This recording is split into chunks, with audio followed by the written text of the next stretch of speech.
Okay.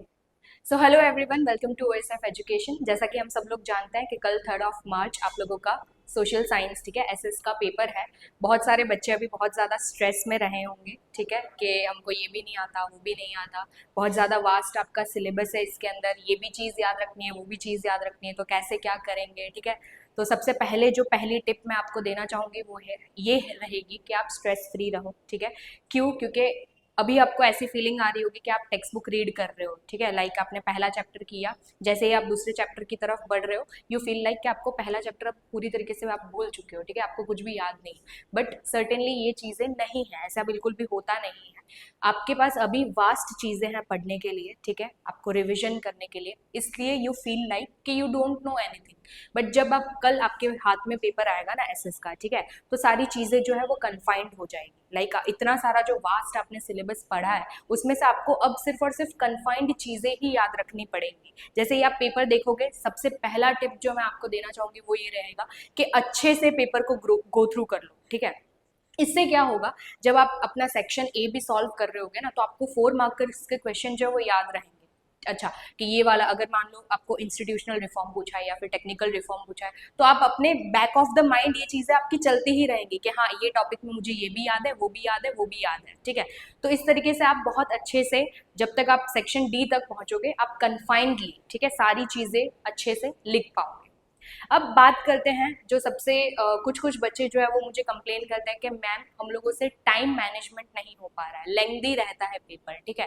तो ऐसे subject ही ऐसा है जिसके अंदर आपको थोड़ा लेंथी हो जाता है, तो आप उसके लिए आप लोग क्या करोगे, अपने आप का टाइम जो है वो मैनेज करने की कोशिश करो, ठीक है। कैसे आपको ये चीज़ करनी है, मान लो अगर आप पहले सेक्शन ए उठा रहे हो तो ट्राई करो, ठीक है, कि सेक्शन ए के लिए आप कितना टाइम दोगे।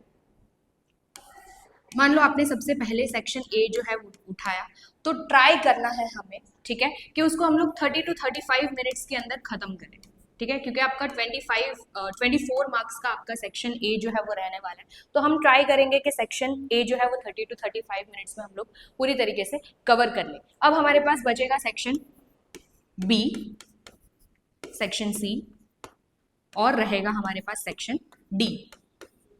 अब सेक्शन डी ऑब्वियस सी बात है, 4 मार्कर्स के क्वेश्चन आपके आने वाले हैं, थोड़ा लेंथी रहेगा, आपको अच्छे से लिखना भी पड़ेगा, ठीक है। अब 4 मार्कर्स के लिए मैं आपको यही बोलूंगी कि आप जितना हो सके ना पॉइंट वाइज लिखने की कोशिश करो, ठीक है। कैसे करोगे, मान लो आपको कोई एक क्वेश्चन बताया गया है, उसके लिए अगर आपको कोई हेडिंग मिल रहा है, when you are writing an answer, अगर कोई हेडिंग मिल रहा है, पहले हेडिंग को लिखो और फिर उसके रिलेटेड आप पॉइंट्स लिखो, फिर सेम चीज को आपको क्या करना है रहेगा, रिपीट करना रहेगा। जैसे कि मैंने आपको एक एग्जांपल अनएम्प्लॉयमेंट के बारे में बताया था, कि अगर आपको क्वेश्चन बन रहा है अनएम्प्लॉयमेंट के बारे में और आपको पूछा जा रहा है कि आप वेरियस टाइप्स ऑफ अनएम्प्लॉयमेंट के बारे में बताओ, तो पहले आप क्या करोगे, अनएम्प्लॉयमेंट का डेफिनेशन लिखोगे, ठीक है। The next thing that you will have to do is कि आप पहले सारे नाम लिख दो कि these are the types of unemployment, and then further what you will have to do is कि हेडिंग लगाओ कि ये दिस इज सीजनल अनएम्प्लॉयमेंट, फिर उसका डेफिनेशन लिखोगे, फिर सेकंड आप लगाओगे फ्रिक्शनल अनएम्प्लॉयमेंट, फिर उसका डेफिनेशन लिखोगे, और इसी तरीके से आप कंटिन्यू करते जाओगे। होगा क्या, इससे क्रिस्प नोट बनेगा आपका, ठीक है।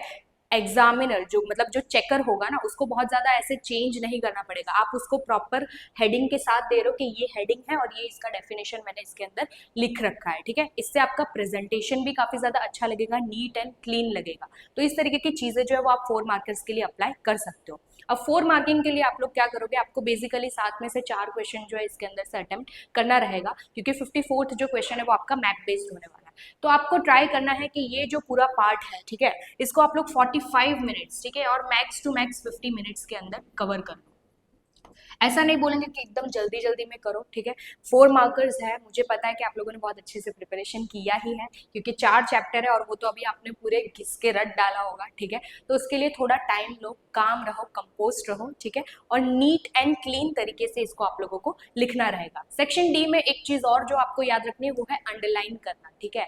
जो भी आपके कीवर्ड्स है, जो आपको लग रहा है कि हाँ इस टॉपिक के लिए ये keyword is the most important, ठीक है, इसके बिना ये टॉपिक पूरा का पूरा अधूरा रह सकता है, उस कीवर्ड को प्लीज एक बार अंडरलाइन कर लेना, ठीक है। तो वो भी आपको काफी ज्यादा हेल्पफुल रहेगा आपके मार्क्स को कैरी करने के लिए। बाकी का जितना भी आपका टाइम बचता है ना, उसको आप लोग यूटिलाइज करोगे बी और सी के अंदर, ठीक है, क्योंकि बी के अंदर, सेक्शन बी की अगर हम बात करते हैं तो थोड़ा बहुत ट्रिकी क्वेश्चन आपको पूछा जा सकता है, ठीक है। आपको हो सकता है कि आपको डायरेक्ट क्वेश्चन नहीं पूछा जा रहा है, उसके अंदर से कोई एक कीवर्ड को उठा के आपका क्वेश्चन बन जा रहा है, ठीक है। जैसे कि मैंने आपके प्रीवियस एक एग्जाम में पूछा था, मैंने ऐसा नहीं बोला था कि आप भवाई के बारे में शॉर्ट नोट लिखो, मैंने आपको क्या पूछा था कि रंगला रंगली जो कैरेक्टर जहाँ पे यूज होता है उसके ऊपर आप शॉर्ट नोट को लिखिए, ठीक है। तो आपको वो पहले डिकोड करना पड़ेगा कि अच्छा रंगला रंगली जो है वो किसके अंदर आता है, it is a part of भवाई and now you will have to write about the भवाई, ठीक है।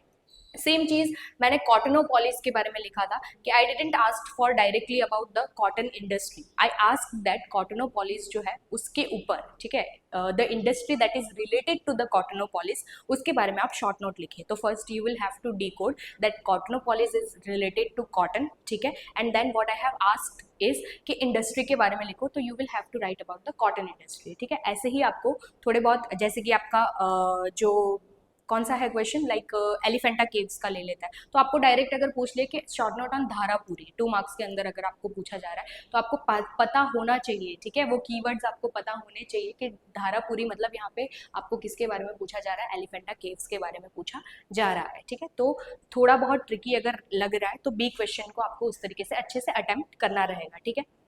Same goes for C section, already इसका वीडियो जो है वो हमारे चैनल पे अपलोड हो चुका है, आप उसको अच्छे से गो थ्रू कीजिए और वो क्वेश्चंस आपको बिल्कुल भी स्किप नहीं करने रहेंगे। तो बेसिक जो है ये आपको टाइम मैनेजमेंट इस तरीके का अगर आप रखोगे तो टाइम पे आपका पूरा पेपर जो है वो खत्म हो जाएगा, और लास्ट के 5 मिनट आई विल सजेस्ट कि एक बार पेपर को गो थ्रू कर लो, ठीक है। इससे क्या होगा, आपने जो कीवर्ड्स को टिक किया होगा ना वो आपको हाईलाइटेड होते हुए दिखेंगे, ठीक है।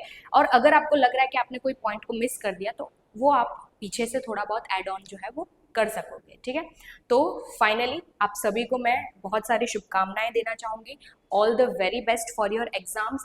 प्लीज सब लोग एकदम काम रहिए, कंपोज रहिए, मुझे आप पे भरोसा है कि आप बहुत ही अच्छे से अपने एग्जाम्स जो है उसको करने वाले हो, ठीक है। Thank you so much for watching.